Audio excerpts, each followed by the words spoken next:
Hi, it is December and as you know, it is the month of breakup. Hello everyone, আমি নূপুর আর আপনারা দেখছেন miss Brownie Daisy. By the way, I wanna share something that is না আমার breakup story না, অন্য কিছু। এইখানে যে মিনিটাকে দেখতে পাচ্ছ, এই মিনিটা আমাদের বাড়িতেই জন্ম, আমাদের বাড়িতেই বড় হচ্ছে আস্তে আস্তে, কিন্তু ও আমার পোষ মানেনি।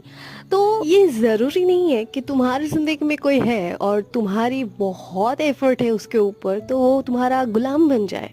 अगर वो खुशी खुशी नहीं रहना चाहते तुम्हारे लाइफ में, दैट इज फाइन, छोड़ दो।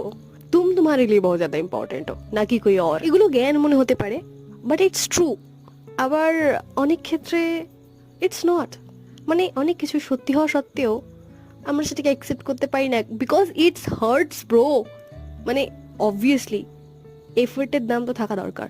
মানে একটা অচেনা মানুষকেও তো আমরা হেল্প করি, তার এফোর্টের দাম দিই, তার কোনো ভালো কিছুতে আমরা ক্ল্যাপ করি, তাহলে নিজেদের জন্য কেন নয়?